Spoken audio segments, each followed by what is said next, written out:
Times is reporting. Officials told the New York Times that the president had initially approved attacks on a handful of Iranian targets, things like radar and missile batteries. The strike was set to take place just before dawn Friday in Iran in an effort to minimize the risk to Iranian military or civilians.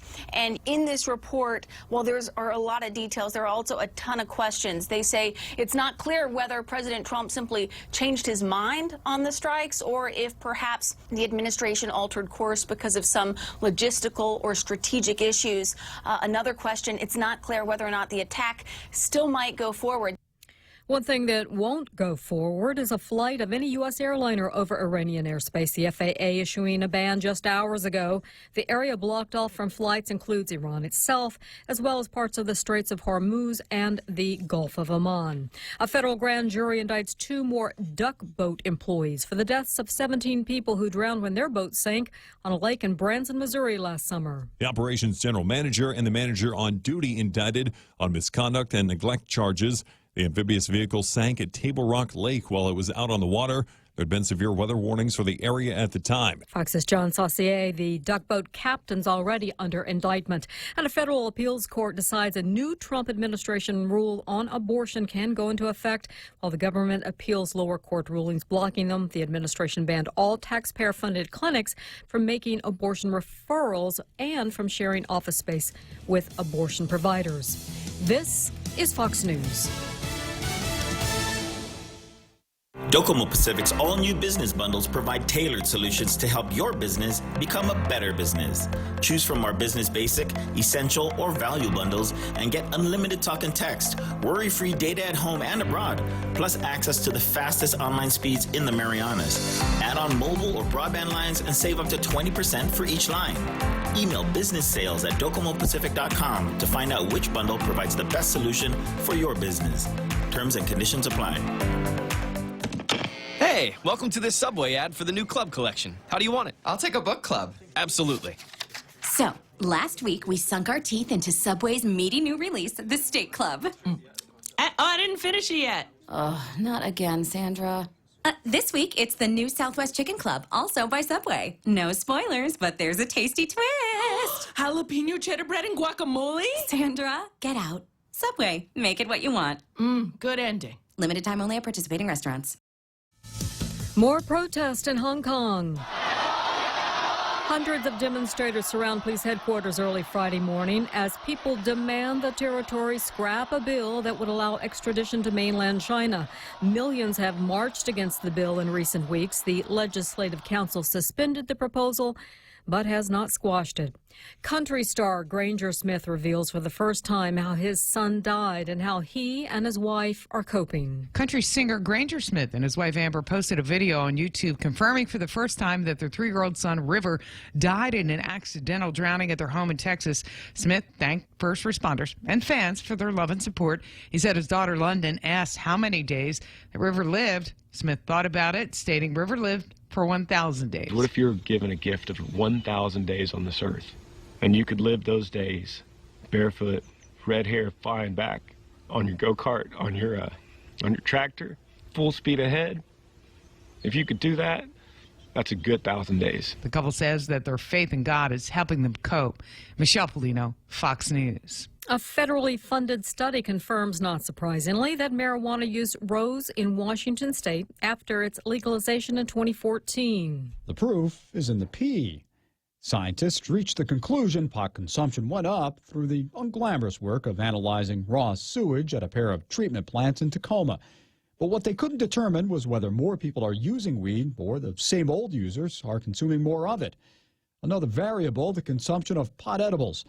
In any event, lead study author and University of Puget Sound chemist Dan Burgard says, well, it's stinky, but adds, it's not as bad as porta potties.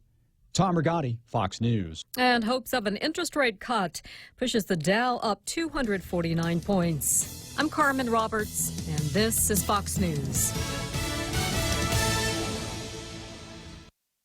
The sky's the limit with Bank Pacific's secure MyCloud banking. You can access your account 24/7 with your smartphone, your computer, your iPad, or any other tablet. You can pay bills, set up alerts, check your balances, wire transfer money. It's never been easier.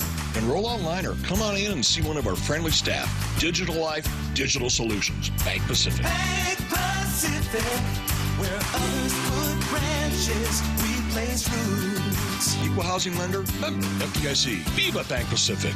We know too well the inconvenience of not having power after a storm. You worry about the food in the freezer going bad. Nights get hot. It's hard finding comfort when going to sleep. These are realities. But with solar and battery storage from Micronesia Renewable Energy, these realities can be a thing of the past. The solar works during the day and the batteries power your home at night. Call 632-2613 to see how solar plus battery storage can make life a little more convenient. MRE, the smarter choice. Welcome to Tall Tales with Bob Klitzkie, the only show on talk radio where common sense is a lot more common.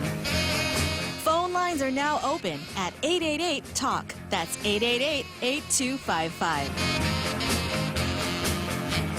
And now, The Point proudly brings you Tall Tales with Senator Bob Klitzkie.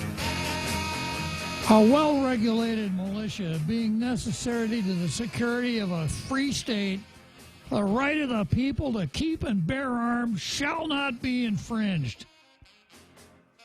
Yeah.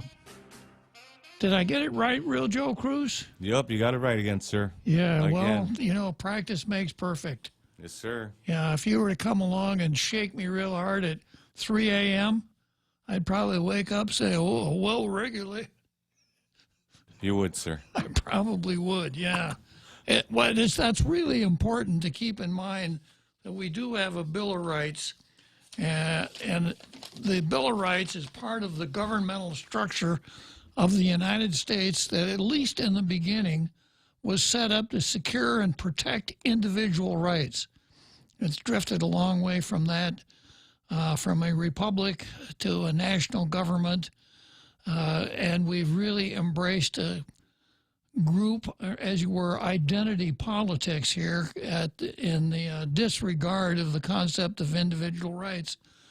But it's still by far the best game in town. And because of the way it's set up, it's still within our power to constantly improve it and to take it to where we think it ought to be. And that's one of the reasons that I go through the Second Amendment read-in every day, just to remind us, myself included, how important our constitutional rights are and how important the Second Amendment, which deals with a person's right to keep a firearm at home for his own and his family's protection. As you were, the amendment says to keep and bear arms. So I usually have something to say about the Second Amendment in this portion of the program. I've beaten the horse of July as Gun Pride Month. You know, this month is LBGTQ and several letters that I can't remember month. And Tom Knighton says we ought to make next month Gun Pride Month. Parade on the 4th of July. The NRA flag mounted in significant places around the island, at the governor's office, government house, the legislature, etc. It seemed like a really good idea. I've talked about it every day now, I guess, for the last 3 or 4 days. So I think I've probably made my point. So I'm probably going to let that go until, well, maybe Gun Pride Month next month. So from there, we go to, what's the next item on the agenda here, Real Joe Cruz? I believe it's Zemi Kutney, sir.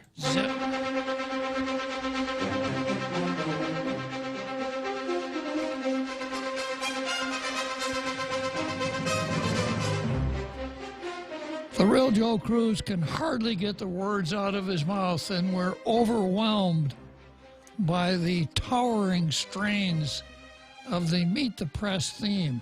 Now, here we are in the Tall Tales version of Meet the Press. And I'm going to start out with the Daily News today. I got to kind of give you a heads up here. Today is not the best day for Meet the Press. You don't need to fasten your seatbelts as I go through the drill today. Here's what the Daily News says. At least it was written up here. Well, I think it was written up here. It says, "Our view, make it count." Why it's important you participate in census. Next year, those who call Guam home will join the rest of the United States in being counted as part of Census 2020. According to Tyrone Titano, now the article here says Bureau of Statistics and Plans Director. I don't call it the Bureau of Statistics and Plans. I use the acronym to identify that part of the government, BOSAP. So according to Tyrone Titano, director of BOSAP, more than 900 people on Guam will be hired for the effort, including about 800 enumerators going door to door in the villages to gather data from households. The 2020 census goal is to count everyone once, only once, and in the right place. I don't think they do it that way in Chicago. No, I'm thinking about voting in Chicago, not the census. The census is conducted every 10 years by the federal government, actually by the national government. But I will say this, it is part of the U.S. Constitution. The Constitution says that there shall be a decennial census. Will provide comprehensive statistics on Guam's housing and population structure. Titano says it's much more valuable than any other survey because it requires actual counting of each residence or household, unlike surveys that take statistical samplings. In the census, we are actually counting every single person. So what you have is a complete count of people and the demographic characteristics, where they live, and how the population has shifted. There are some changes from Census 2010. The Census Bureau will work directly with the military to count people living on military bases, while the Guam Census Office will cover everyone living outside the fence. Guam residents, like those in other territories, will be answering a much more detailed questionnaire than most Americans. So see, we're not second-class citizens here, as the nationalists always claim. We get preferential treatment. We get to answer more questions. Most U.S. residents will get a form that takes about 10 minutes. Ours will take 40 minutes. Also on Guam, we must turn our forms over to official census enumerators. But just because answering will take time doesn't mean residents should ignore it. Check the mail for the questionnaire and fill it out to the best of your ability. The count done by the Census 2020 is important to all of us. The numbers will serve as the basis for the federal government to determine funding for a variety of government programs and services, from public schools to housing to infrastructure projects. Do your part to help ensure our community gets the federal funding it needs and deserves. Fill out and turn in the 2020 census form. Be counted. Have you ever been counted, Real Joe Cruz? Yes, sir, I have, and that's a pretty edgy article. You have been counted, huh? Maybe twice. Maybe twice. Yeah, well, let's see. I go back to my first census. That was back in the days when Franklin Delano Roosevelt was president. if you can imagine that. Yeah. And it was before World War II. Yeah, 1940. That was a long time ago. Okay, so that's the PDN. And then we've got not exactly something that's going to make people go out and storm the barricades, right? Then we've got the Post. We stand with the families of our deployed troops. Earlier this week, about 200 Guam National Guard soldiers traveled from their pre-deployment training in New Mexico to Egypt's Sinai Peninsula. Our soldiers will be away from home for nearly a year. They joined a U.S. military contingent and a multinational force that will stand watch to keep the peace in the region. The multinational force operates in the challenging environment of the Sinai Peninsula, a mountainous, thinly populated desert about the size of West Virginia, with Israel and the Gaza Strip on its eastern border, the Army has stated. These soldiers of the Army National Guard's 1st to the 294th Infantry Regiment, also known as the Chamorro Battalion, have made a name for themselves even before deployment. They are the most disciplined and most positive unit we've ever had, and we will miss them. Lieutenant Colonel Reggie Williams, the commander that supervised their training, said. The children, spouses, and other family members of those soldiers will be missing them, rooting for them, and praying and hoping for their safe return.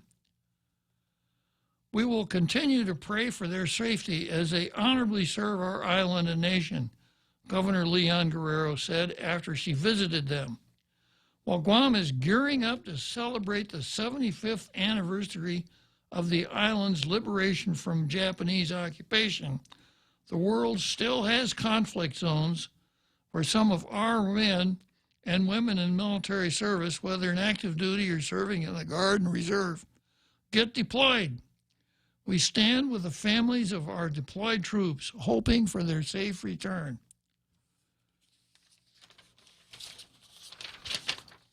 And that's it.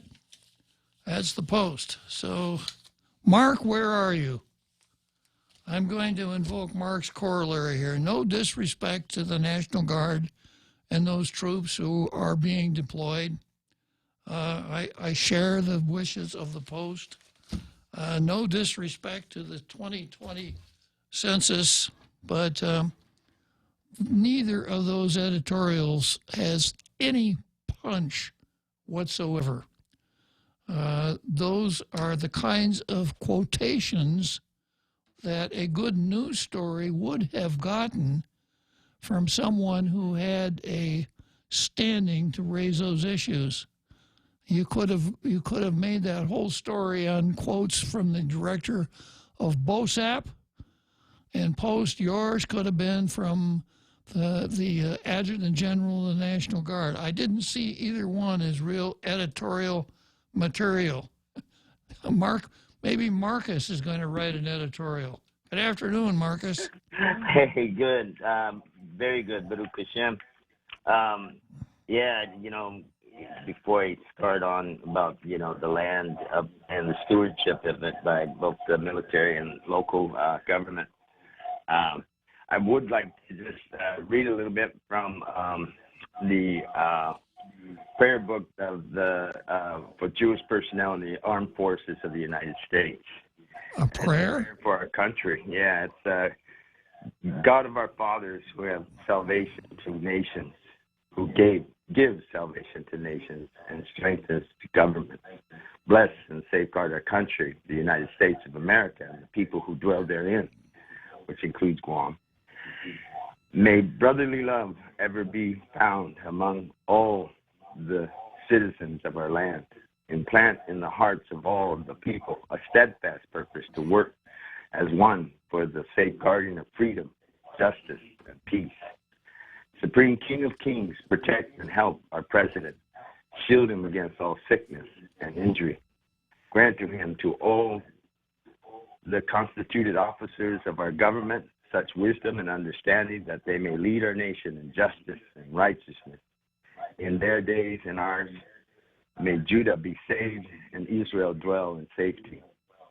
And in time of war, we beseech you, O Lord, to shield and protect our armed forces in the air, on sea, and on land. Bless them with victory. May it be your will that the dominion of tyranny and cruelty speedily be brought to an end, and the kingdom of righteousness be established on earth with liberty and freedom for all mankind. Amen. Amen, brother. Thank you. Yeah, you've added a different dimension here to Tall Tales. Hopefully a good dimension. Well, you know, I think sometimes when people say, you know, I think that perhaps I'd like to bring this up on Tall Tales and convince Bob that he's wrong and I'm right. And the person who's standing there listening would say, you don't have a prayer. Well, you have people praying for you, so... Isn't that right, Real Joe Cruz? Isn't that, if you've said that once, you've said it 1,000 times, sir. right? Yeah. Well, I believe in prayer. That's the only redeeming quality that I have, is that I believe in one God that loves all people, the Muslims, the Jews, the Christians, the non-believers, everyone. And you're a member of the Tall Tales Truth Posse, right, Marcus? I try to be, yeah, because you guys are pretty cool about that. All right.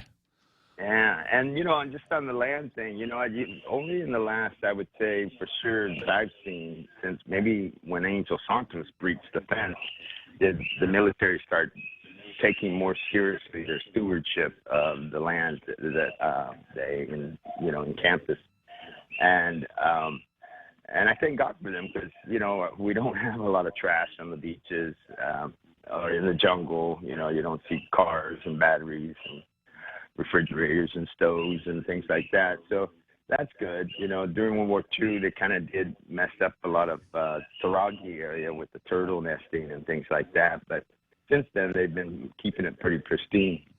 And that's nice to see. Well, if you stop to think about it, Marcus, all of these areas that the nationalists are now so concerned about preserving are where? They're on military property, right? Yeah, Tangeesan is one really abused area, and it's kind of sad to see that you know we're responsible for it, and yeah. Even Tunon Bay and Agana Bay and, you know, down south, Namu Bay. And like you said before, the south people tend to take care of their beaches and their properties a little bit better than up north. And I don't know why that is, but it is. Perhaps they're a little, as the saying goes, closer to the land, Marcus. Yeah. So respect goes both ways, right? You gotta give it to earn it. That's true. Well, thanks for calling up and sharing with us today. All right, you're welcome. We'll see you on Monday. Marcus, starting off or ending up the week with a prayer, something we've never seen before on Tall Tales.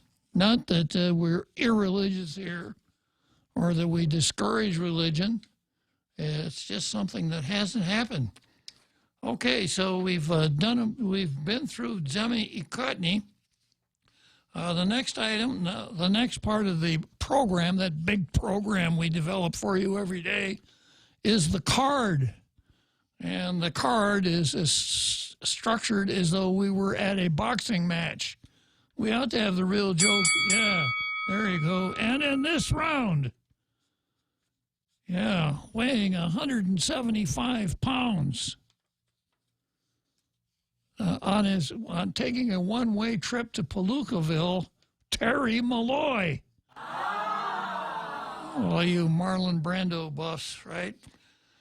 So another way of looking at the card, like today, the first item on the card is Tall Tales and Trump versus the Hitman. Another way of looking at it, it's the same way that a court calendar reads. Court calendars always have a plaintiff versus a defendant or a petitioner versus a respondent. So either way works.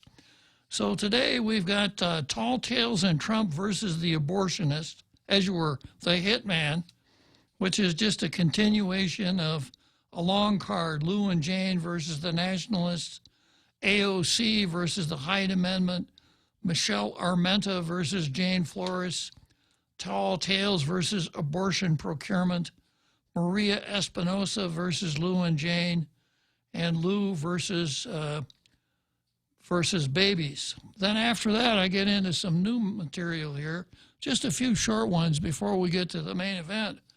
I've got Senator Regine Lee versus Robert Underwood. I have Aurelius versus the United States. It's about Puerto Rico, not Guam, but it'll have some relevance for us. And then Linda Uggan, what is styled as Linda Uggan versus Richard Ibanez, but it's actually a long string of cases also. It's that whole kerfuffle dealing with artifacts on military land, construction, the firing of Linda Uggan, etc. So there's a lot to talk about there. And then I've got something I didn't get to yesterday, which is Sabina versus Lou LG, Leon Guerrero, the governor. And then I've got a couple of old ones, Turley versus Glaude, and a little bit more on campus wokesters versus Gibson's Bakery, which I might skip. And then I've got Bavacqua versus King George the Strawman, which I never seem to get to. So let's start out here with Tall Tales versus the abortionist. And it's actually Tall Tales and Trump versus the abortionist. Trump is not pro-abortion. And the story that I'm reading here comes from a website called LifeSite News. And it goes like this. Breaking. Court rules Trump's administration can axe Planned Parenthood funding as much as $60 million. You know, Planned Parenthood is a group of hitmen, as you'll see in a few minutes here. A panel of the 9th U.S. Circuit Court of Appeals today allowed the Trump administration to deny federal funding to entities that commit abortions on site, a temporary but significant victory for the pro-life movement. The court will continue to consider lawsuits against the rule while it's in effect. In February, the Trump administration rolled out rules requiring facilities that receive family planning grant money, Title X services, to be physically separate from those that commit or refer for abortions. Under the previous rules, Title X services and abortions could co-locate in the same center as long as the abortions were privately funded. You remember the Hyde Amendment prohibits spending federal money on abortions. The facilities receiving federal money must also be financially separate from abortion centers. The new regulations, called the Protect Life Rule, is expected to reduce Planned Parenthood's federal subsidies by $60 million. Sounds good to me. According to the Department of Health and Social Services, the rule also ends, quote, referral for abortion as a method of family planning. And that makes sense. Family planning doesn't mean killing any members of the family. I guess it could, but that's a pretty draconian way to do family planning.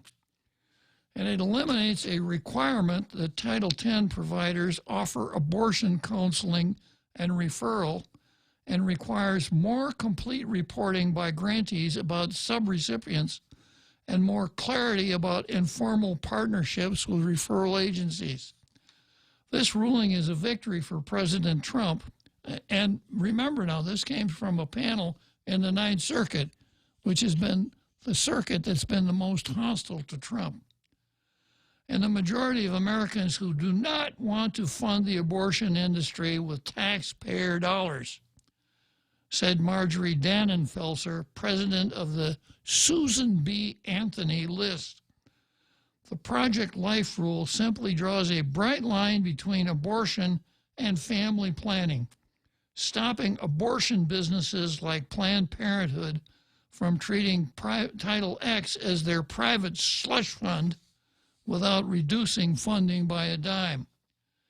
Similar regulations were upheld by the Supreme Court nearly 3 decades ago. We are encouraged by this news and confident the Trump administration will prevail. According to Political, some states challenging the rule, include Oregon and Washington, have said they will withdraw from Title X program if the new rules are allowed to take effect, potentially forfeiting millions of dollars. Well, there's nothing like a little spite here. Yesterday, the Democrat-controlled U.S. House of Representatives passed a spending package that would block the Project Life rule from going into effect. That bill presumably won't make it past the U.S. Senate or President Trump. Planned Parenthood President Leana Wen called today's news, quote, devastating, and the pro-life policy unethical, illegal, and harmful to public health. And what else would you expect the leader of Planned Parenthood to say? Now, let's get to the hitman part of this title here.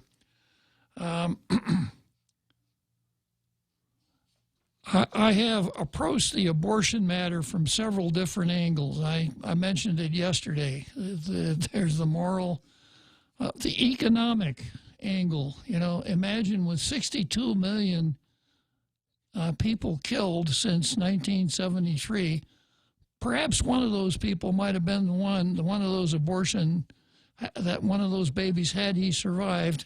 Oh, well, wait a minute, Real Joe Cruz. Had they survived, might have been the one who cured cancer or did all kinds of other things. So there's that. There's the moral angle. I phrase this question: when is it okay to kill an innocent human being? And my answer to that question is never. I advanced a couple of other theories for advancing an anti-abortion position. And I finally got around to religion, and I said, you know, the Catholic religion condemns abortion and abortionists.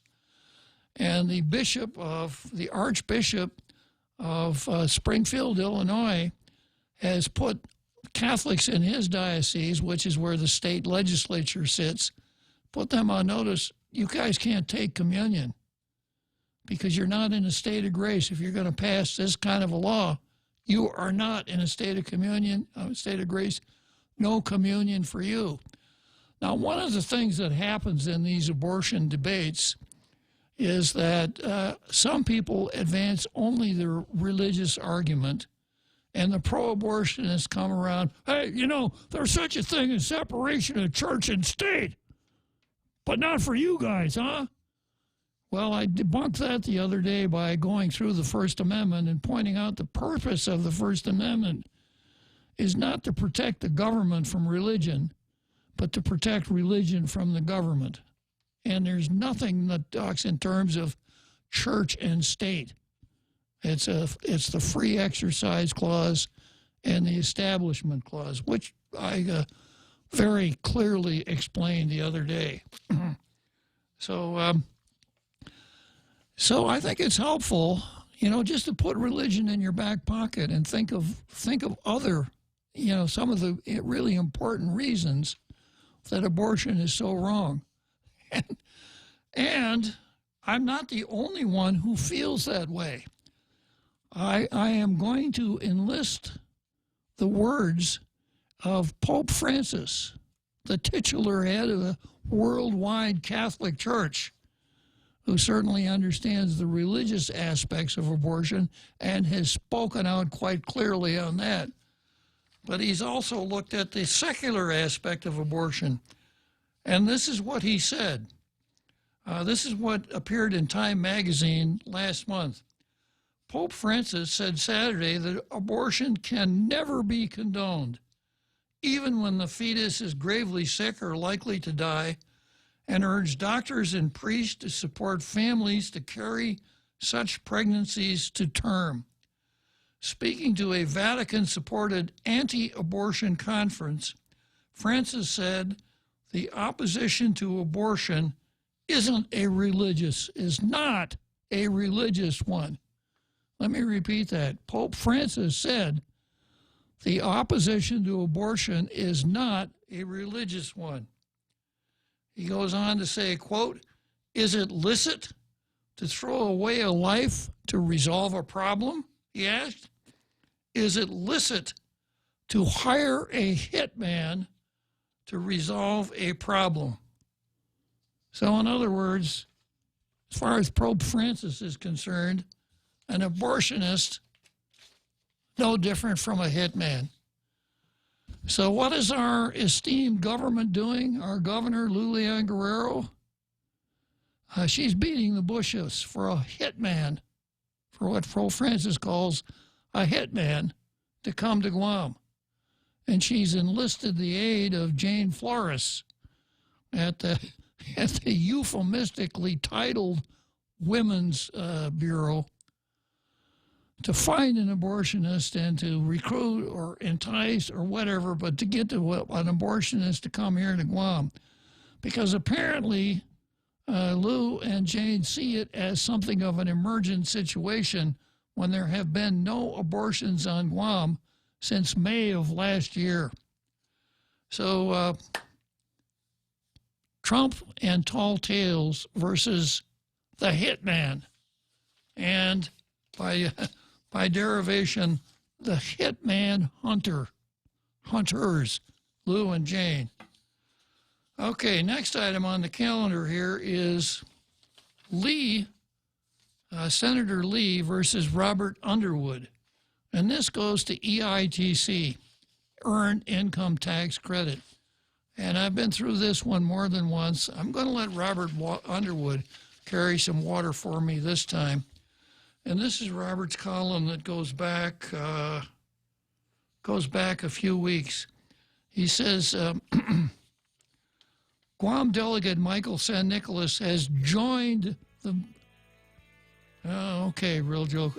Take 5, good choice in bumper music. I like Take 5. Dave Brubeck. Hey, it's Mom. Somebody forgot to thaw the chicken, so meet us at Chili's for 2 for $25. Oh, and congratulate your sister for making the basketball team. She's thrilled. Love you. See you at Chili's. Enjoy 2 full meal combos for $25. An appetizer, 2 mouth-watering entrees like our crispy chicken breast, smoked barbecue quarter leg, or smoked jalapeno cheddar sausage. Served with corn on the cob and french fries. 2 bold combos for $25. A full-on meal deal available nightly for a limited time. Together, we Chili's. Your home is one of the most important investments you'll make in your life. At Nanbo Insurance, you can rest easy knowing that you're covered with reliable and affordable homeowners insurance. Nanbo makes it easy to protect what matters the most so you can enjoy the moments that matter the most. With Nanbo, you can also save big when you bundle up and insure your car, home, motorcycle, or business. Enjoy great savings up to 50%. Visit nanbo.com or call 477-9754 for more details.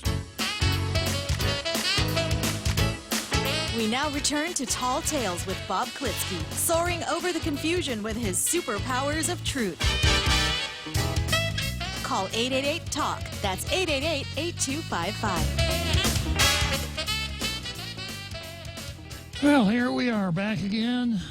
Tall Tales at the very beginning of the program. We got a lot of fun ahead of us here before we got to take a couple days off, which the real Joe Cruz and I really are sad about, but Somehow we'll live through it.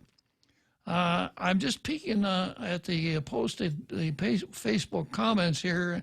I'm going to give Robert a rest for a minute. I'm going to go to something that our Carl has posted. Our Carl says, what is the government doing using tax money to subsidize a huge multi-million-dollar abortion industry? I read an article which said it amounts to a clever pass-through arrangement that allows the left to give many millions of tax dollars to the abortion industry, which then allows the abortion industry to donate money to the Democrat National Committee. Yeah. Does this qualify as money laundering?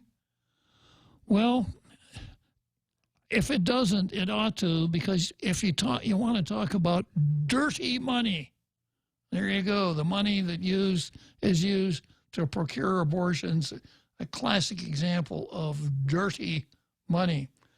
And I think you're right, Carl. I've read similar things, that the Planned Parenthood folks hold themselves out as being the really good guys, but what they are is the largest provider of abortions in the United States.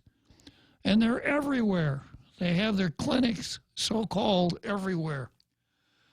Then Richard Leone asks a rather interesting question.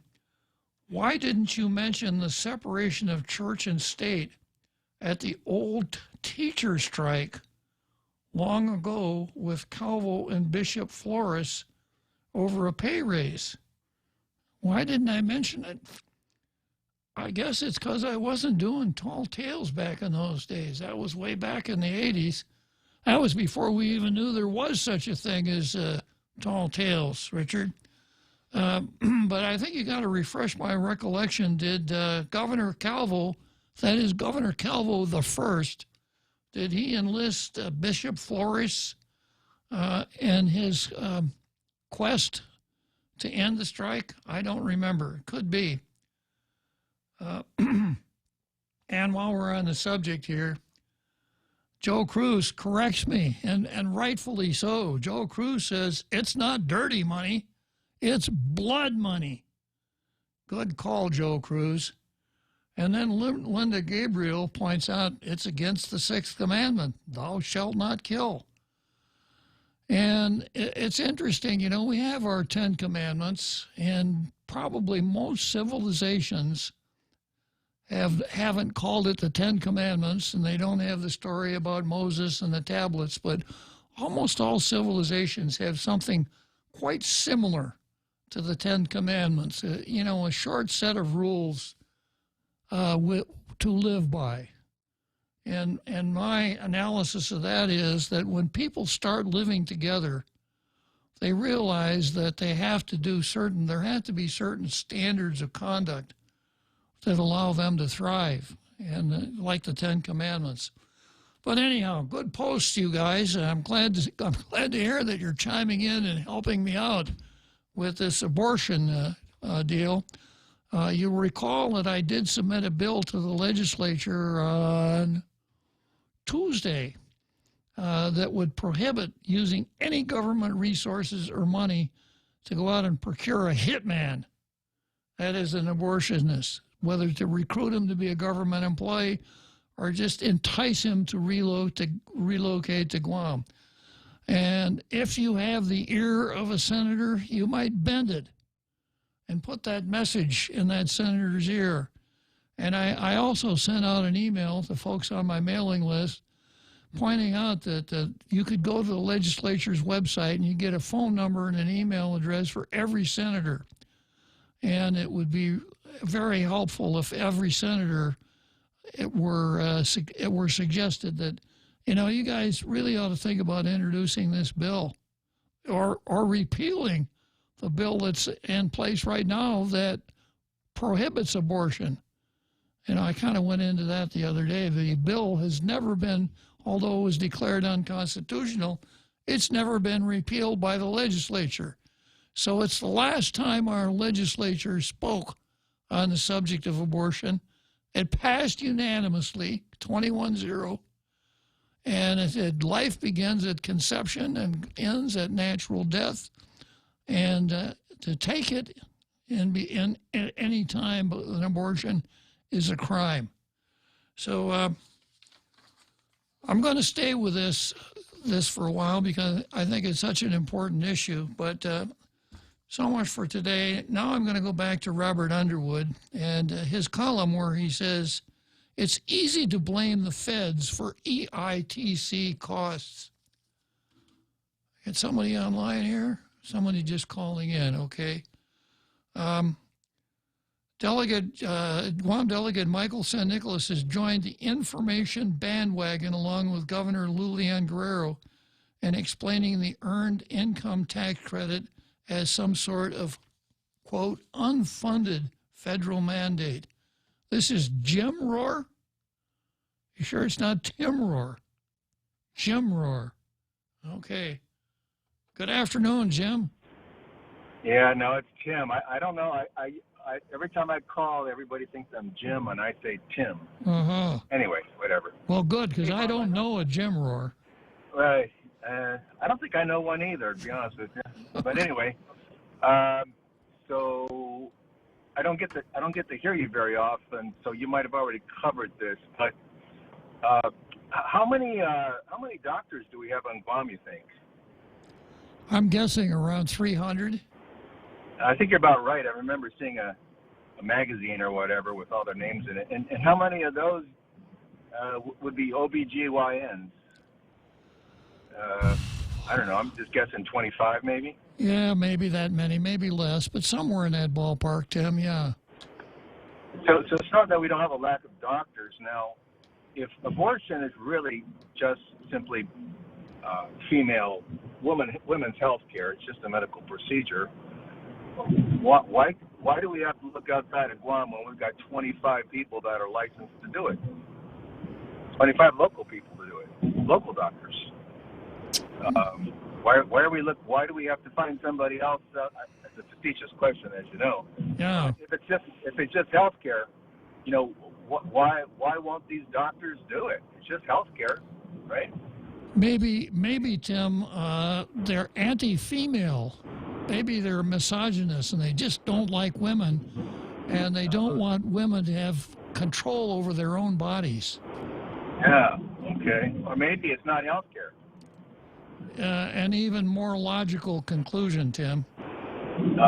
Well, and so there's what they're saying. What the search for an abortionist off island is telling us is that we have 300 doctors who won't even touch the thing. Now, why would that be? Is there something different about abortion than any other medical procedure?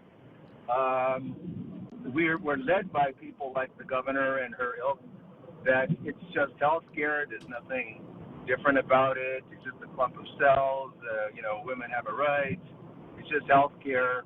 But yet we have 300 doctors and we can't find one to do it. Either we have a bunch of misogynist doctors, or there's something different about abortion, which is why they won't touch it. Of course, we know what the answer is. It is different.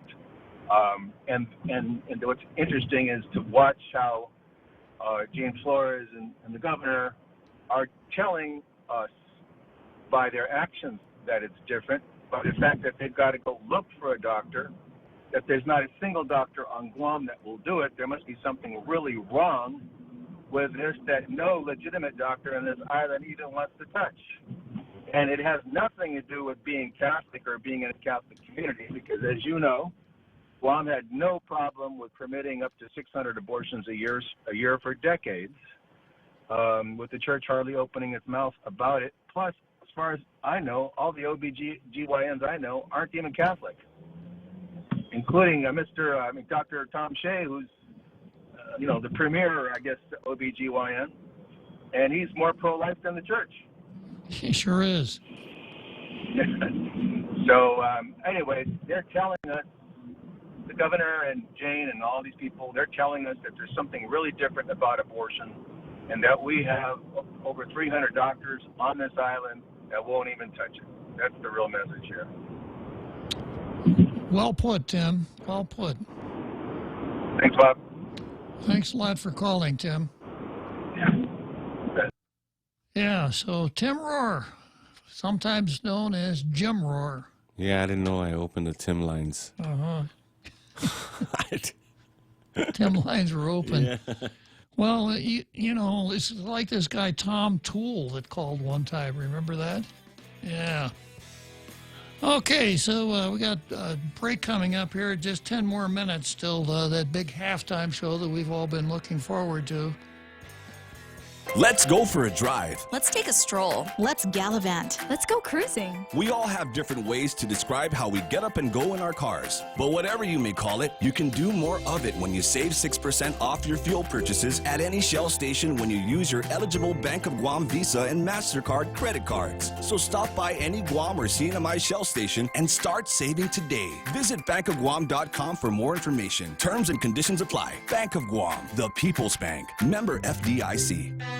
Here at APL, our core values give the company its heart and soul. Whether it's connecting your business with our global network through our newly enhanced service or investing our efforts into giving back to the community, APL is committed to serving you. We humbly honor the opportunity to find innovative solutions for you and your business. To learn more about our enhanced service, call 588-4651 or visit www.apl.com/Guam for more details.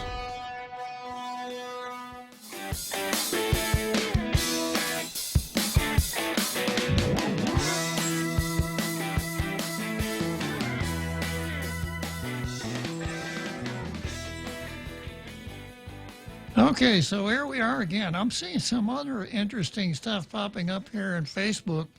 Richard Leone says Calvo and Bishop Flores spoke in Guamanian. I guess he means Chamorro, right? Basically saying it was a sin to go against your local Gov Guam. The locals faded away. The teachers suffered beatings and looks like maybe stigmatism or stigma. I don't remember that. I followed the strike pretty closely, but if that's what you remember, maybe your memory's better than mine, Richard. But of course, disobeying anyone in the government of Guam probably is not a sin. I've got another post here. Many GOP members don't want abortion, but they'll let people die with pre-existing conditions. So we don't have a rule against non-segators here, and I probably should, but I know that would eliminate a lot of Jesse's posts. And then let's see, he also says many GOP members don't want abortions but want to turn away children who are brought to the USA as illegal immigrants. Very interesting. Quite a thought process, Jesse.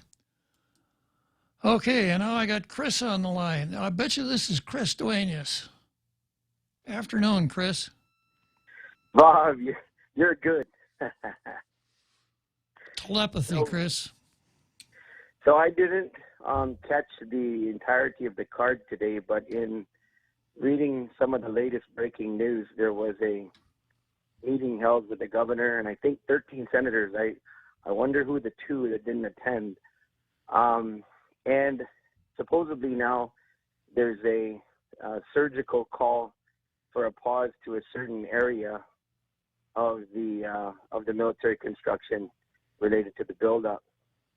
I've been listening to some of the groups and others who have been taking the time to speak to the media on the Linda Uggan kerfuffle, along with other issues related to this topic. And I'm hoping it'll be a card issue because, Bob, I know it's really only tall tales that will hold elected leaders responsible to their decisions. And I see a lot of this window dressing now again of not just coming out and saying, hey, we're not for the buildup and we don't want it to happen, and kind of dressing it up in a lot of different ways.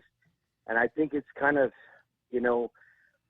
unfair to those who took the position and had to fight through making sure that the programmatic agreement as well as other protections will be put into place for the majority, I believe, of the people on the island who support the buildup. And I think, it's going to take a show like yours to have senators just stand up and stay where they are and not pussyfoot around really on trying to skirt the line here and see if they can force the governor into trying to force the hand. I've heard a couple of groups now come out and say just straightforward, they're not satisfied with this discussion. They want an absolute halt and a termination of the buildup. And I don't know that that's a responsible position. Well, Chris, you're right on. Our thinking is exactly aligned because right after the election, I said after the new group was sworn in. By the way, did you know that we had 10 females in the legislature and a female governor? Yes, that's been very well touted. Yeah, we're supposed to talk about it every day, I think, for some reason. But anyhow, my analysis was that there will not be open opposition to the military buildup. The opposition will be in the form of ecological arguments and cultural arguments. And what has happened is the people on that side, the anti-military folks, or maybe they're not even anti-military, maybe they're just anti-development folks. They're kind of stuck on the Shangri-La theory that if we don't ever build anything and we don't ever turn a spade over in a piece of ground, Guam will remain as Shangri-La. So what they've done in the process, they've weaponized this whole argument about culture and ecology. And what has happened is it's turned into a winner-take-all game. I got a feeling I know who's going to win, and I have a feeling the same as yours that I know the way most people feel about it. So those politicians who think they're going to, be, kind of ride the tiger on the theory that, tigers are dangerous, but if I ride the tiger, he'll probably eat me last. The ones that are kind of trying to play it both ways on the military buildup by saying, well, I'm really pro-military, but it's the ecology and the culture that we've got to protect that. Right. I'm really counting on you, Bob, and I'm counting on the media to continue to, call this for what it is. Because, look, I served 6 years on the Civilian Military Task Force. My entire term and 2 terms in the legislature, I was I did not change my position whatsoever. I am and remain in support of the buildup. And I had no problems going to those meetings, sitting down with the very groups, that take their position. I believe in free speech. I believe in understanding the responsible nature of, preserving artifacts and preserving our history.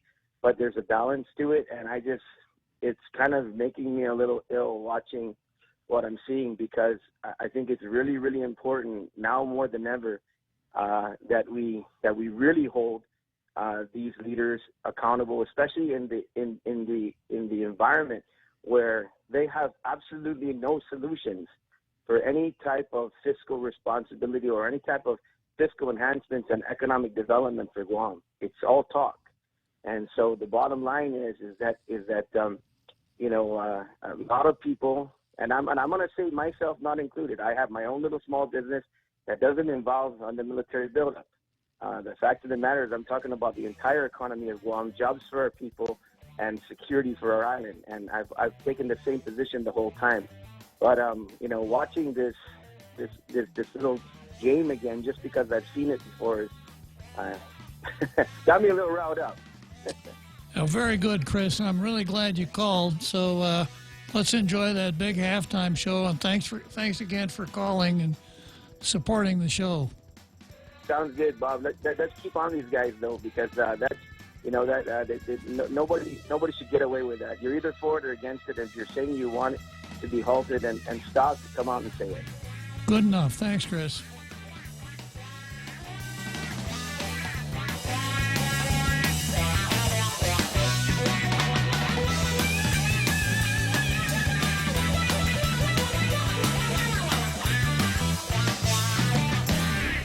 The Point is KUSG, Hagåtña, Guam, 93.3 FM and 104.3 HD3. Congress urges caution. I'm Carmen Roberts, Fox News. Congressional Democrats caution the White House over action against Iran that carry the risk of unintended consequences. House Speaker Nancy Pelosi. We know that the high-tension wires are up there, and we must do everything we can not to escalate the situation. But reportedly, the same day the White House briefed Congress on tensions with Iran, the president ordered the military to strike back.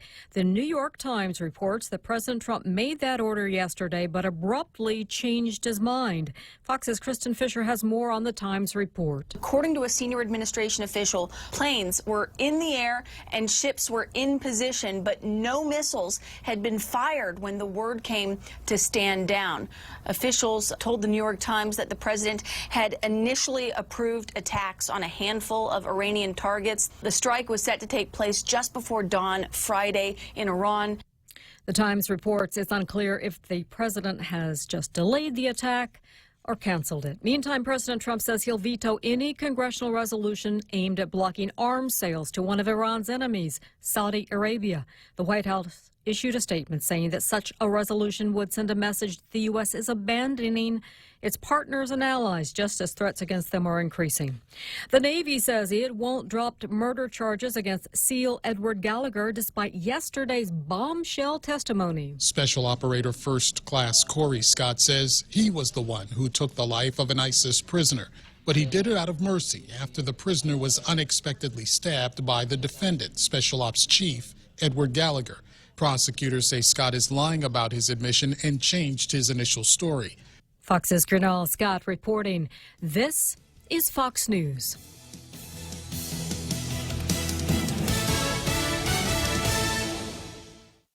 Hey, it's Mom. Somebody forgot to thaw the chicken, so meet us at Chili's for 2 for $25. Oh, and congratulate your sister for making the basketball team. She's thrilled. Love you. See you at Chili's. Enjoy 2 full meal combos for $25. An appetizer, 2 mouth-watering entrees like our crispy chicken breast, smoked barbecue quarter leg, or smoked jalapeno cheddar sausage. Served with corn on the cob and french fries. 2 bold combos for $25. A full-on meal deal available nightly for a limited time. Together, we Chili's. When it comes to power and performance, nothing compares to Dodge. And right now at Cars Plus and Mighty, you can save thousands on many Dodge vehicles in stock during our Dodge Performance Days. Like a new 2019 Grand Caravan SE, save $4,250, or save $6,150 on a new Durango SXT. Looking for more power? Take home a new Charger SXT Plus today for only $37,689, or save over $7,000 on a new Challenger GT. Get more power and performance at Cars Plus and Mighty during Dodge Performance Days. Cars Plus, driven by you.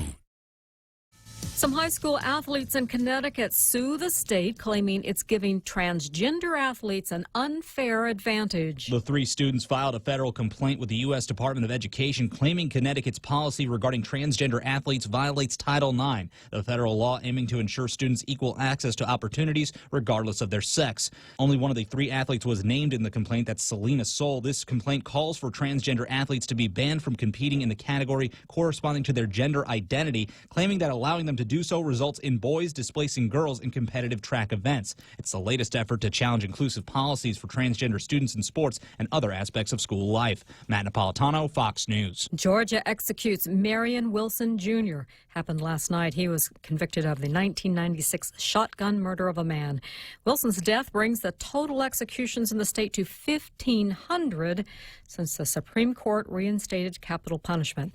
A former Republican senator known for opposing President Trump takes up a position in higher learning. Jeff Flake was one of the president's most vocal GOP critics in the Senate, calling his behavior reckless and undignified. His conduct in an American president simply is not normal. Now, the former Arizona senator who declined to run for re-election and left Congress last year has landed at Harvard University, where he's joining its Institute of Politics this fall. Among the other resident fellows, the vice president of Panama, the president of the Atlantic, and former Obama administration Social Secretary Deisha Dyer.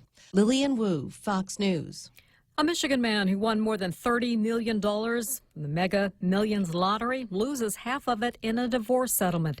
The Detroit Free Press reports an arbitrator ruled that rich Zelasco of Pontiac must turn over the money because it is marital property. He split from his wife when he won the lottery, but the divorce not finalized till last year. I'm Carmen Roberts. This is Fox News. Ready to buy real estate on Guam? Congratulations! But what now? There's so many questions, so many things to do. Where do you start? The best place to start is to call Century 21 Commonwealth Realty, Guam's biggest name in real estate. They aren't the best because they're the biggest. They're the biggest because they're the best. Trust the name. Find out why. Call Century 21 Commonwealth Realty today. 888-2121. Trust the best. So what's the deal? Are you still paying for the right to have your checking account at your bank? Well, at Bank Pacific, we think it's our privilege, not our right. That's why we offer My Green Free Checking, where your monthly maintenance checking fees are zero. That's zero. And it comes with a free Visa check card and monthly green e-statements. My Green Free Checking. Bank Pacific today. Because having you as our customer, that's our privilege. Bank Pacific, where others put branches, we place roots. Equal housing lender, FDIC. Viva Bank Pacific.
I know for sure you all enjoyed that big halftime show that we throw every day at 1700, 5 o'clock with the marching band, the drill team, the cheerleaders, the acrobats, the sword swallower, the fire eater, the synchronized card section.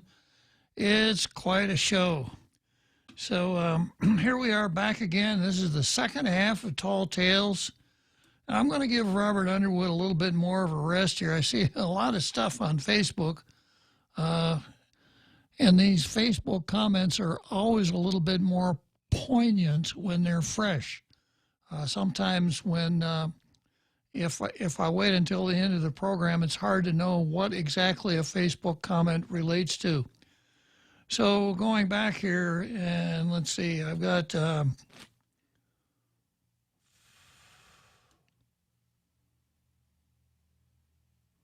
Nate horning in and saying, which God were we praying to? I think the we was Marcus. Marcus claimed that it was some kind of an armed forces prayer. I didn't catch that part myself.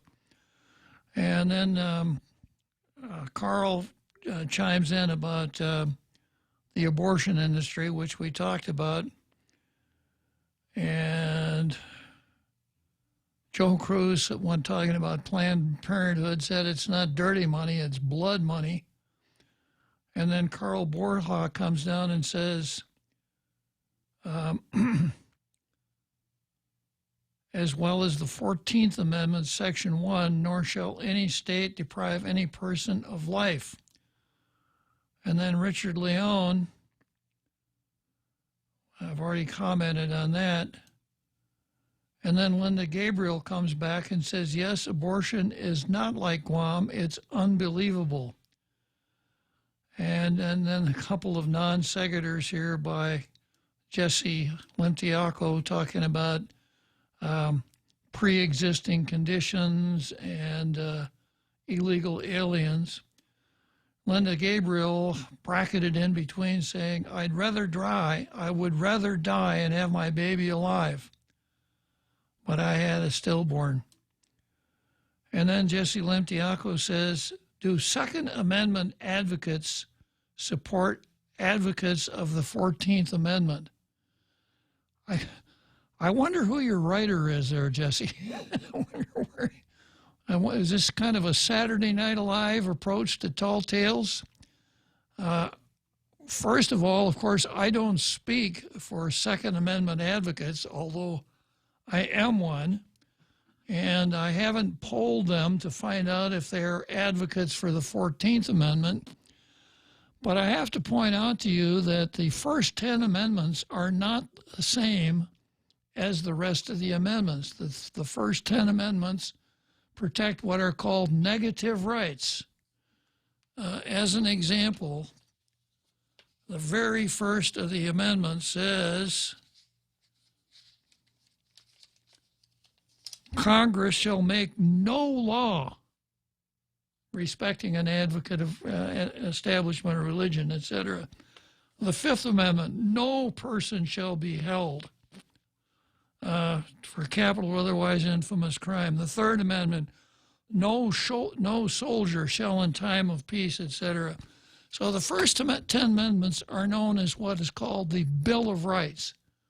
And almost every day I talk about the way our system of government is set up. The Bill of Rights was the approach of the framers to secure and protect individual liberties. Now, the 14th Amendment is long, and it has several purposes. And one of the purposes, the reason that we have a 14th Amendment, was to end slavery in the United States. So without polling the Second Amendment advocates, I suspect you would have a very difficult time finding any of them saying that they thought that the 14th Amendment's ending of slavery in the United States should not be supported. But I just wonder where you get these from, Jesse. Maybe I could use them in the Tall Tales think tank as some of my comedy writers. Let's see what else I got here. See if I got anything else on the same subject. And then Carl Borja Nelson, Jess, through random DNA testing, it's been found that up to a third of the children aren't related to the adults they accompany. They're not turned away. They're processed in as orderly a way as possible, given the utter chaos that the leftists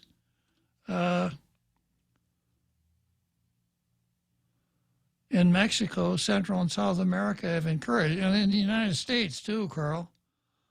Word has gotten around the adults with children are treated with more discretion than unaccompanied adults. How many of these children were abducted and just used as props? Clearly a lot. The magnet that have been provided is drawing these people to make a dangerous trek. A large percentage of women, I believe in the neighborhood of a third, are raped during the trip. Many bodies are found in the desert due to lack of water during the trek. There are many millions of people in Mexico, Central America, and South America. At some point, we have to have an orderly process for immigration. To not obey that leads to chaos, which is what we have now at the border. My Filipino wife was a legal immigrant and submitted to interviews, fees, filling out many forms, long wait periods, etc. Well, if you want to talk about immigration, again, a lot depends on the question that you use to start the discussion. We know that at the border fences, we see a lot of women bringing their children to the border because for a while, bringing a child to the border was a free pass. We've changed that. But what do you say about a mother who would submit her child to something as dangerous as that long trip from Honduras or El Salvador up through Guatemala and Mexico to the United States border where they know they're not going to be admitted? What kind of mothers are these? That would be the first question I'd ask before I ever got into Democrat and Republican. And then Carl Bora says, Jess, who is feeding you these points? We are the owners of our bodies and our lives. It is a God-given right to protect our life, liberty, and property, and that of the people we've been entrusted with, our families. that's completely different. Okay, that's completely different from the state, the central plan and control body, depriving a citizen of life, liberty, or property without due process. Over 100 million ordinary people were killed by the socialist states in the 20th century. An estimated 250 million were killed by democide, death by government, in the 20th century. It's the primary reason we're not a democracy but a constitutional republic in which its power is split among three branches and the 50 states. Well, I couldn't have said it better, Carl. Let's see, I got a phone call here from Jess. Hello, Jess. Hey, good afternoon, Senator Bob. Good afternoon. Okay, so I'm just trying to clear up. So the 14th Amendment, isn't that part of what the decision for Roe versus Wade? Didn't that have wasn't the 14th Amendment part of it, or they cited that? They did, yeah. Okay, so that's what I was trying. That's the comment I was trying to say is that, it says here the 14th Amendment to the U.S. Constitution, the privacy rights guaranteed by the 14th Amendment.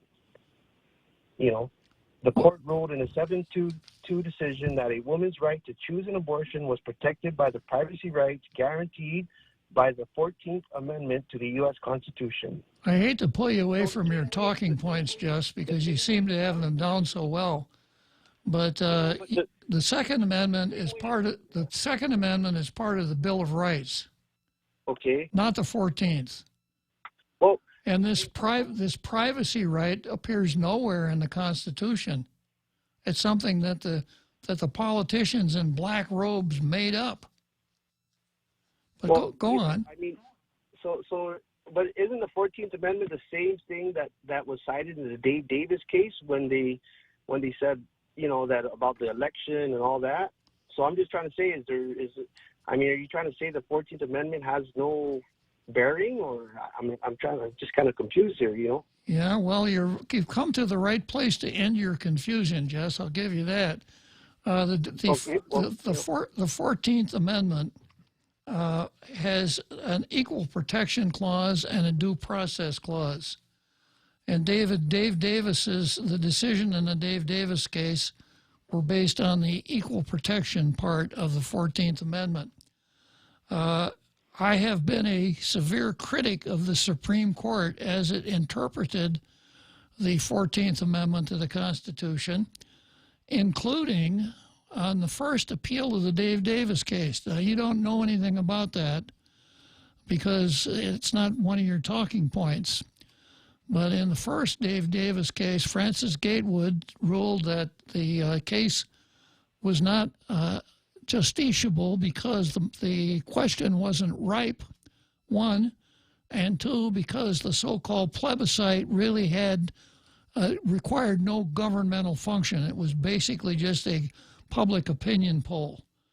Right. And when that case was handed down, I said, I think Francis Gatewood got it right. It went to the Ninth Circuit. The decision was written by by Judge Alex Klitzkie, who was later disgraced because of a pornographic part of his life and had to resign in disgrace.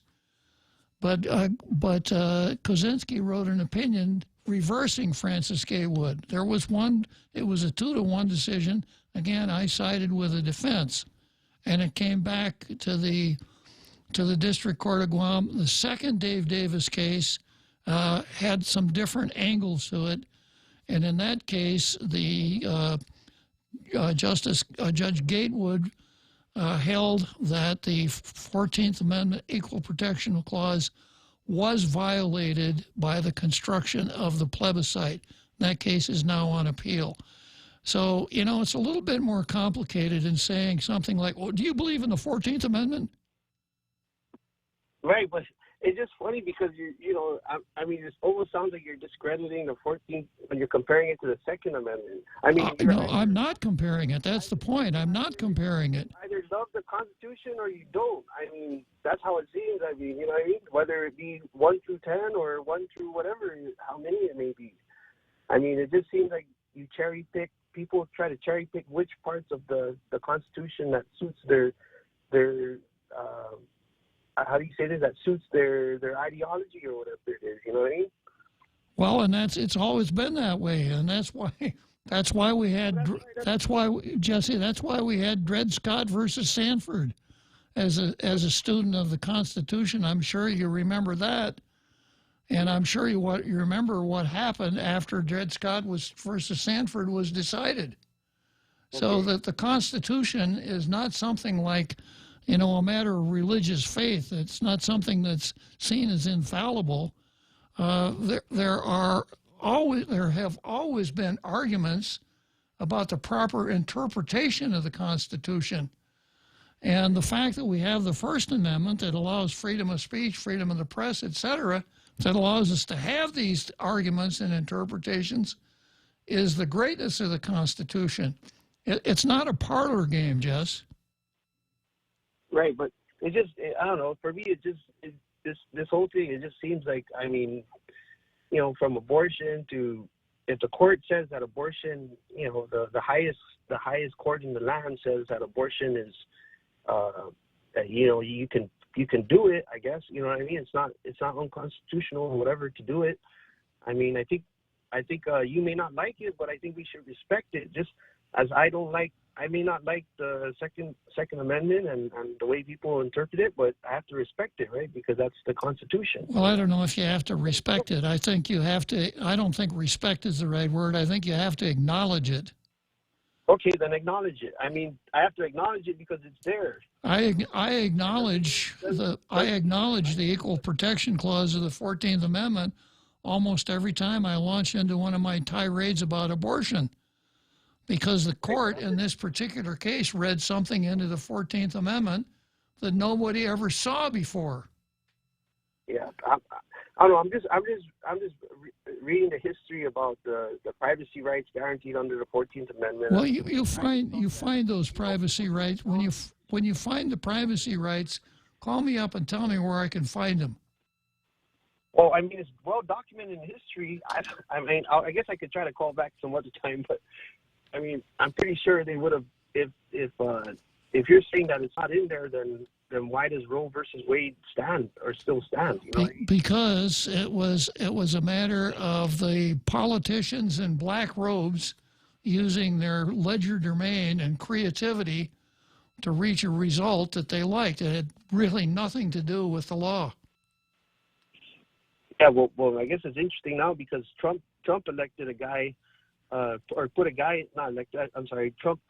in there who's supposed to be a conservative. I'm trying to see what's his take on the whole thing. So, you know what I mean? Just pretty interesting, I guess. So it's very interesting. America is like, for me, America is still a new country. It's still a new nation, and they're still trying to find themselves. And it's obvious that there's just a whole bunch of problems, and they're not united by any. They call it the United States, but they're far from being united. Well, they were a lot more united before the left came along with identity politics. The crazy part is that they call it the United States, but you can smoke a joint in California, Oregon, and Washington, but you go to the next state over, you're going to end up in prison. How is that united in any, You haven't studied your history very much, Jesse, because the reason is that America is a republic. And there are 50 sovereign states. Yes. And each one is a separate sovereign. So you're taking the word united and reading something into it that it just isn't there. Each state has the ability to make its own laws. We're United States. We're supposed to be together. You're united by one thing. You know what I mean? And I know that the states have their own sovereign stuff, but you're supposed to be united, especially on something as smoke. If you're going to smoke a joint in your house, I mean that falls under the whole Constitution that I have the life and liberty of pursuit of happiness and all that stuff. You know what I mean? Yeah, it's been great talking to you, Jess. Whatever. Hey. Life, liberty, and the pursuit of happiness. Therefore, everybody should be able to smoke a joint in his own house, because that would make it united. Same way. Don't tax me because I earn my money. Yeah. You know what I mean? Thanks a lot for calling, Jesse. Wow. Okay, where was I here? I was trying to have a serious conversation. Carl Nelson, Jess, my cousin recently retired after working for the federal government as a phone repair guy for 32 years. He has been very well paid for those years and is now a very comfortable retirement. I recently met another Chamorro who had retired from working as a supervisor. Let's see here. It's hard to read. For Naval Hospital, he had been well paid and very well paid for those years, and now he has a very comfortable permanent job to support his family. Ideally, they're for young people to gain discipline and learning to work with teams, other skills, so they can progress up the career ladder. I don't know where this came from. I guess I got into the wrong part of a chain. Let's see. Let me go back a little bit here.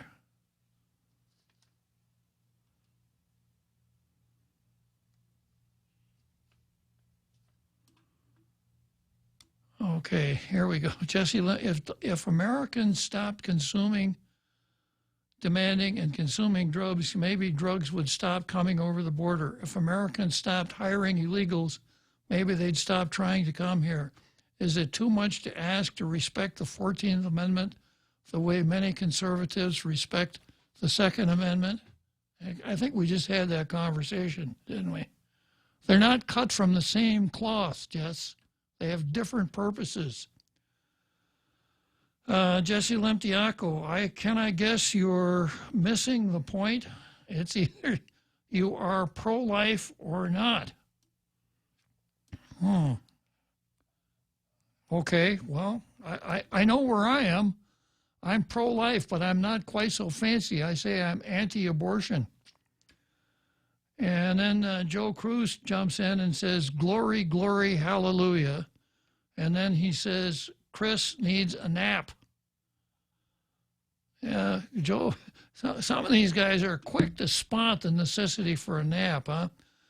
And then I guess you open the Tom line because Tom Van Engen is here.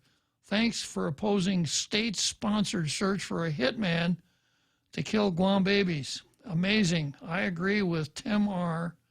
and Pope Francis, but there it is. Stop abortion. Support adoption.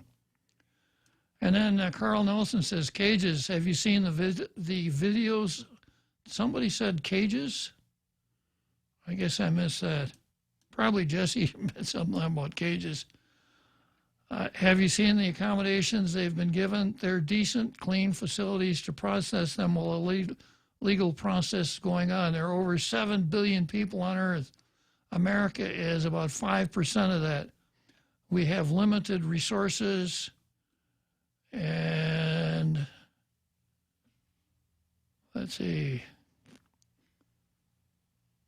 many citizens who need help. Should we just throw open the borders and take in as tens of millions from Mexico, Central America, and South America alone? Take a look at San Francisco with thousands of homeless on the streets due to the magnet of an extravagant social support system. People pooping in the streets. They have to give out maps for tourists to avoid the poop. But then again, the whole objective is to overwhelm and collapse America internally and replace it with democratic socialism. And then Carl says, Jess, I'm pro-life until someone threatens my family or me or my life, liberty, or property.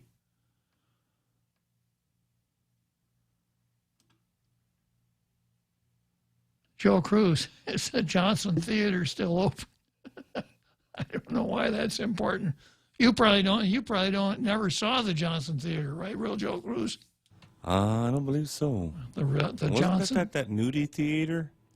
They showed what back in the day were called what were called back in the day skin flicks. Oh, I see. Yeah, but only after like 10 o'clock. No, Yeah. I've never been there, sir. You never even saw it, probably, huh? Probably not. Probably not, yeah.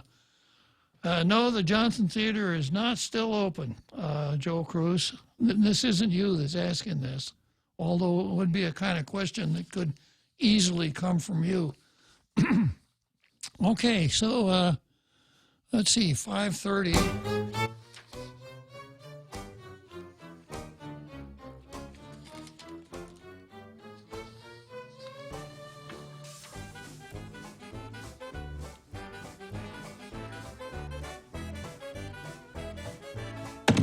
Hey, welcome to this Subway ad for the new club collection. How do you want it? I'll take a book club. Absolutely. So, last week we sunk our teeth into Subway's meaty new release, the Steak Club. I didn't finish it yet. Oh, not again, Sandra.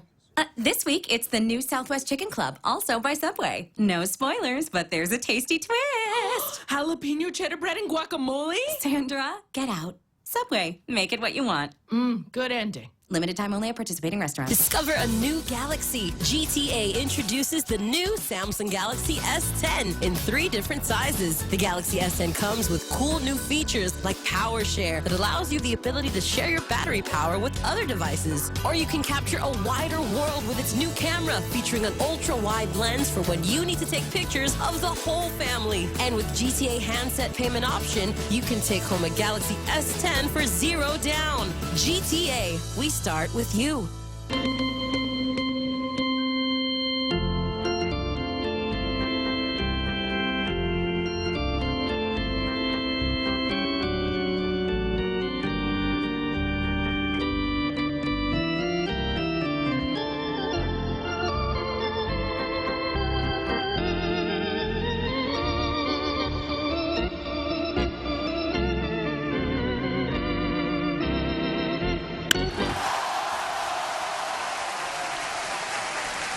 So here we are, our 7th inning stretch. Just 2 more innings and Tall Tales will be over for another couple of days. So I'm going to try to, okay, I got another caller here on line 1. This is Francis. Good afternoon, Francis.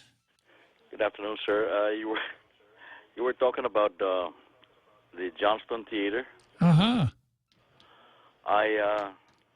Skin flicks, right? Exactly. That's what I heard, Francis. I don't have any personal experience, but that's what I heard. Anyway, we and the boys were always go there, and the last time we were there was when, if he's still alive. I don't know if your Father Agnellus. Who? Father Agnellus. He's a big German guy who helped build the Gagnyans Church, by breaking down some of the warehouses up there at the northwest field. Uh-huh. Anyway, we were in there, and not less than 30 minutes, he walked in with a gallon of what do you call it, holy water. Ah. And he was everybody got wet inside that theater, and he was yelling for everybody to repent because we were sinners. So that was probably the last time we went in there. But while he was spraying that or dumping that holy water, his eyes were on the screen. Well, maybe he was just trying to get his bearings, Francis. On a more serious note there, Uncle, 30, 40 years ago, I really wasn't that knowledgeable about abortion. I helped a family member bury a 5-month-old baby, and when I saw the X-rays, at 5 months the baby was completely formed, and I just I almost lost my mind there because I guess she was married, and it's not me. Probably got pregnant from another man, and had the baby aborted. And there's been so many cases of that. I'm sorry to bring this up, but sometimes I gotta jump off the bandwagon here, and maybe talk about the experiences, and and so those are just some. There's a whole bunch, but and maybe that's all for now. Well, that's pretty poignant, Francis. I'm glad you shared that with us. Okay, thank you. Thanks for calling, Francis. So, an unborn child at 5 months after gestation. Pretty telling situation for Francis. Okay, well, I'm going to go back to Robert Underwood again here, right? But if you would rather talk about abortion, hitmen, etc., or Linda Uggan, or that whole issue, it's okay. Just 888-8255, and we'll do it. I hope that we don't have to get into long discussions about the 14th Amendment and the Bill of Rights, but I suppose I could if I had to. All right, starting over. Guam delegate, this is Underwood, says easy to blame feds for EITC costs. Guam delegate Michael San Nicolas has joined the misinformation bandwagon along with Governor Leon Guerrero in explaining the earned income tax credit as some sort of a, quote, unfunded mandate. I don't blame them. It's convenient to claim you are owed money by the feds when it is just a function of the tax code. GovGuam keeps all the income taxes paid in Guam. To claim that EITC is an unfunded mandate is to carve out part of the tax code that we don't like. Yeah, I've tried to explain this on more than one occasion. In a highly publicized hearing last week, San Nicolas told Interior Secretary that the Hawaii gets EITC from the Treasury, but Guam has to fund it entirely. This is blatantly misleading. Hawaii doesn't get EITC reimbursed. It is a payment made to individual taxpayers. Hawaii residents send all their income tax revenue to Washington, and individuals get back refunds depending upon the tax code. To claim that Hawaii is getting an unfair advantage is unabashed pandering to Guam residents. Hawaii would gladly keep all the income taxes paid and pay EITC if they could. Secretary David Bernhardt said he would be willing to figure it out. Leon Guerrero went one better. She told the Chamber of Commerce that President Trump committed to pay GovGuam $60 million for EITC based on a meeting she had in December of 2018. This unfunded mandate is not like other really unfunded mandates, like Medicaid without full reimbursement, but we really can't expect elected officials to help clarify the differences. Perhaps they think we are too unsophisticated, or perhaps they don't understand it themselves. Washington, D.C. officials responding in a courteous manner is instantly equated with agreement. Courtesy is also worthy of a press release. Beware of Potomac fever. It's contagious. 2 years ago, we were informed by then Governor Eddie Calvo that the reduction in income tax revenues to the government of Guam from the Trump tax cuts could be anywhere from 50 to 70 million. I didn't hear anyone complain that this was an unfunded mandate. This is nothing less than pandering and stigmatizing the poor as if they were the cause of our constantly stressed GovGuam funding games, known as the annual budget. If we don't want to pay EITC, then let's delink. Guam and the Virgin Islands are the two territories with a mirror tax code in what is generally assumed to be advantageous for both governments. Other territories don't have EITC responsibilities because their residents don't pay income tax in accordance with the code. When it comes to a coherent tax policy, federal obligations, and migrants, it's just easier to blame the feds for everything that goes wrong. It's unimaginative, unproductive, and irresponsible for both Guam and America. Now remember, this is Robert Underwood that's saying this. This isn't me, but he's exactly right. Okay, now the latest, I got this off of PNC from last night. Legislation introduced in Congress may finally solve Guam's long-standing EITC woes. EITC is a benefit for working people with low to moderate income. It is applied on Guam, but the federal government does not provide funding for it. Whoa, that federal government. They don't provide funding for EITC, but of course they do. And the way that they do is they make federal income tax law apply here, but we get to keep the money. Boy. H.R. 3300, or the Economic Mobility Act of 2019, introduced by Representative Neal of Massachusetts, represents the largest expansion of EITC in 25 years.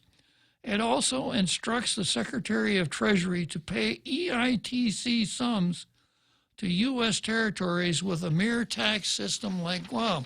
Well, if that's the case, then it's just a gift from the national government. Senator Regine Lee, who chairs the Federal Affairs Committee, has already written Representative Neal expressing support for H.R. 3300. At a 2018 hearing of the Guam legislature, local financial experts pegged the cost of EITC to approximately $57 million. This amount represents nearly half of every dollar statutorily allocated for local tax refunds. That makes sense. It would, as a matter of scale, allow Guam to almost double the size of its existing police force, add more than 300 drug treatment beds, etc., etc., etc., Lee stated in her letter to Neal. Lee said attempts to expand EITC eligibility without federal funding for the territories like Guam, and there we go again, may limit territories' ability to fund schools, etc.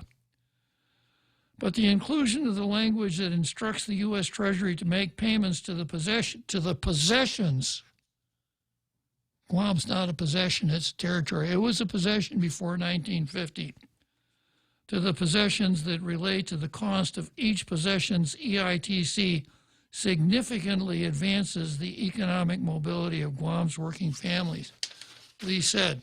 So if Congress wants to reimburse Guam for an amount equal to the EITC paid out under the federal income tax, that's fine.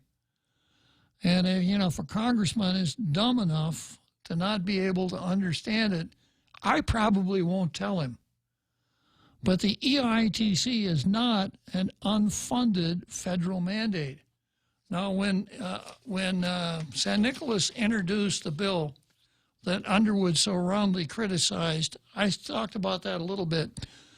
And San Nicolas had a good point, but he didn't make it very clearly. So let me try again. Everybody who lives on Guam who earns money is subject to the Guam territorial income tax, which is the mirror image of the United States federal income tax, except that the money that's paid in taxes on Guam stays here. We don't send it off to Washington. We get to keep it all. But the entire law applies here, including that part of the law that refers to the earned income tax credit. The way that works is that a citizen who earns money, who has a job and earns money, is entitled to a tax credit, not a tax deduction, but a tax credit in a certain amount, depending on the size of his family and how much money he makes. So he figures out, the way it works, the tax is figured out, and then the credit is applied, and the overpayment after adding the credit is paid out to the taxpayer. And Underwood was saying, well, a lot of this goes to people from the freely associated states, Marshalls, Palau, and the FSM. But what he should have explained is this, that there are some people who come from the FSM who are entitled to the earned income tax credit. The earned income tax credit, in certain circumstances, depending on the size of the family and the income, would end up with a person owing no taxes at all, but getting money back. But getting a tax it's not really a tax refund, it's a payment from the Treasury because there was no tax liability. Now, there you got an argument that you got something that smells like an unfunded liability because people from the freely associated states come as habitual residents, and it's one thing to provide them the full kit of social services, but it's something else, and that's because the United States entered into a treaty with those three freely associated states. But it's something else to have to make a cash payment to those people who are habitual residents. But St. Nicholas didn't explain it very well, causing Robert to write this editorial, which I agree with 100%. And Lee kind of picked up on it. She didn't drink all of the Kool-Aid, but she kind of went to the pandering and misrepresentation slightly that Underwood decried in his column that he puts in the Daily News. Okay, next item on the card is Aurelius versus the United States. And this is U.S. Supreme Court news. It's not breaking news. It's not very sexy. It's not very hot. It won't cause any arguments. But this is what it's about. Justices add Puerto Rico appointments clause case to the term's next docket. Now, you remember, get out your law and order notebooks here. I've explained that the way cases get on the Supreme Court's docket is this, that there are 8,000 petitions for a writ of certiorari filed with the court every year, and usually less than 80 of those petitions are granted. Those petitions come from the 11 Circuit Courts of Appeals, from the Court of Appeals for the Federal Circuit, from the highest military Court of Appeals, and from the state Supreme Courts, and from the Supreme Court of Guam. So people who, litigants who get decisions from those courts that they want to appeal, file something called a petition for writ of certiorari. And the Supreme Court looks through those, and if 4 justices vote in favor, then that case would be added to the Supreme Court docket. So this case dealing with Puerto Rico was added to the docket. And the justices announced that they would take up a group of cases involving the constitutionality of President Barack Obama's appointment to the oversight board created to get Puerto Rico back on its financial feet. The cases will be fast-tracked so they can be argued when the justices return from their summer recess in October. In 2016, Puerto Rico was in the middle of a serious financial crisis. It owed $110 billion in debt and unfunded pension liabilities, and as a result, was struggling to provide basic services to its residents.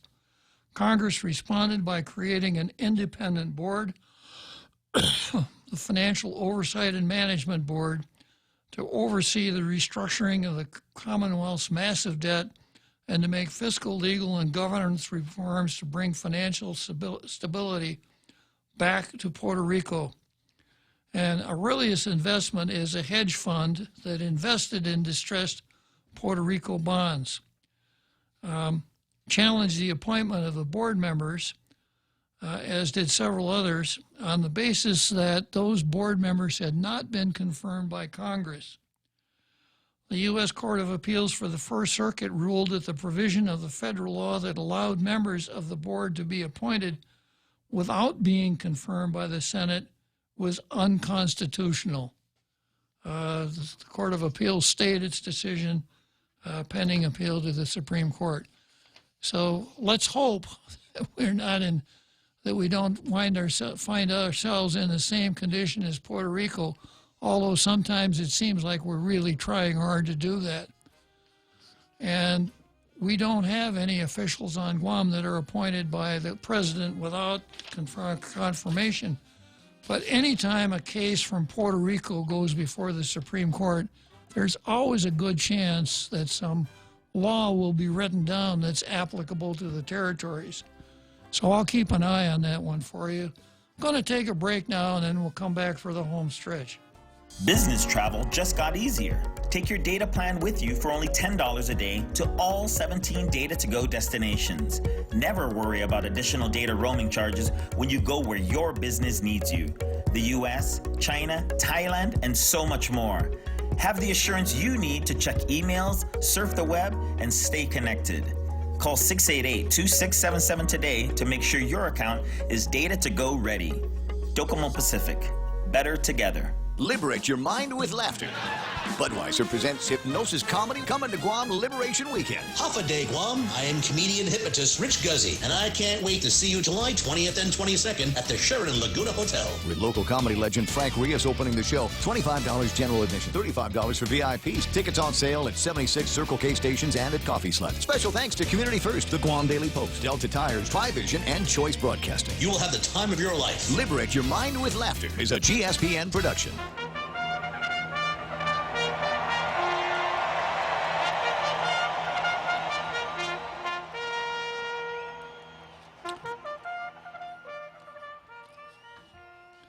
So here we are, heading down the home stretch.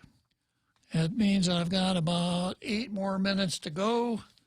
And finally, I'm going to get to that part of the agenda that I labeled Linda Uggan versus Richard Ibanez, because the issue remains the same, although the players are somewhat in flux. So I've got a story here. First story here, you'll recall that Linda Uggan, the SHPO, State Historical Preservation Officer, was fired on Tuesday. And I've got a story from the Post saying SHPO firing challenged, reconsideration sought. And some stuff here about Robert Koss, who represents Linda Uggan.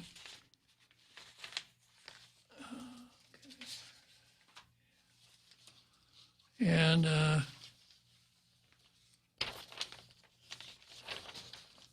Koss says, according to his reading of 21 GCA 77105 governing the Department of Parks and Rec, the authority to hire and fire a director rests solely with the Historic Preservation Commission, and members of that commission are subject to legislative approval. Koss says he doesn't think the committee exists. It's not a committee, it's a commission. I have tried to find out when they had their last meeting, and the word of mouth is 2013. I can tell you this, as far as the Department of Parks and Recreation is concerned, you can't reach them on the phone. In fact, it's even a struggle to find out what their phone number is. Even the governor's office doesn't know what their phone number is. So it's a real struggle. And then Koss goes on to say, complicating matters further is the question of whether Richard Ibanez's appointment as Parks and Rec director has expired. He was appointed by the governor on January 7, and I believe there is a 90-day limitation on acting appointments, so I don't know that he has authority to do what he did. Well, here's the law as I read it.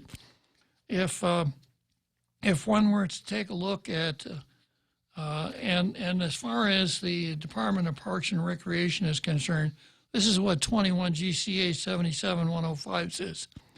The commission is hereby established for the purpose of appointing, removing, and advising the director. Talk about a toothless board, huh? They can advise him, but I guess they can fire him if he doesn't take their advice. And then 4 GCA section 2101, appointments to fill vacancies. Whenever a vacancy occurs in any office and there is no other provision of law for the filling of such vacancy, the governor shall appoint some qualified person to fill such office.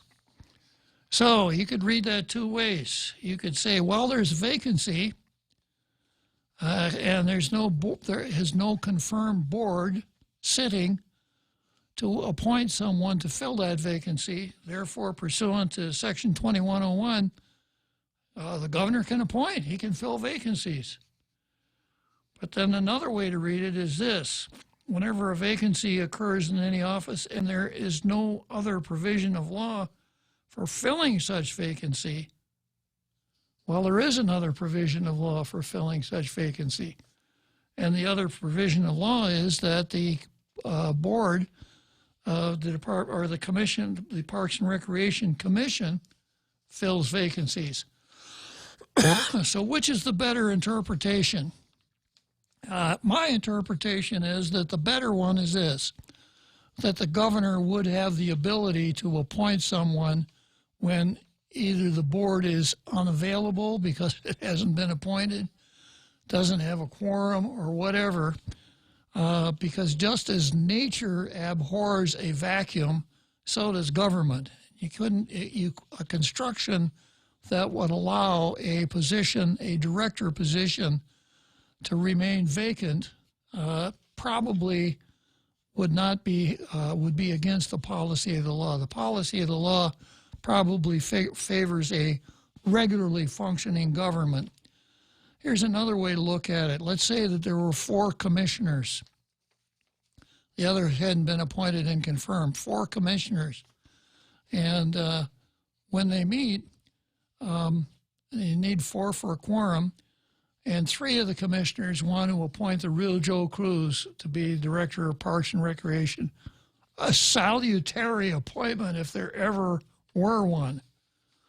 Certainly one that would garner the support of every single person who lives in the dormitories at the University of Guam, all of whom are known as what, real Joe Cruz? Dormers. Yeah, the dormers would back Joe Cruz to the hilt. But let's say that one of the 4 does not want Joe Cruz to be the director of Parks and Rec. So we get around to voting, and he said, sorry, folks, I got other things to do. I'm out of here. No quorum. So that single obstreperous member could, at least in theory, prevent the appointment of a director for a long time. So my view is that 4 GCA 2101 would allow the governor to appoint. And I'm going to pick this up on Monday, but there is no limitation to the amount of time that Richard Abanis can serve as the acting director of parks. But you got to tune in on Monday to find out why that is. Real Joe and I are going to have one heck of a struggle here. 2 days of no tall tales.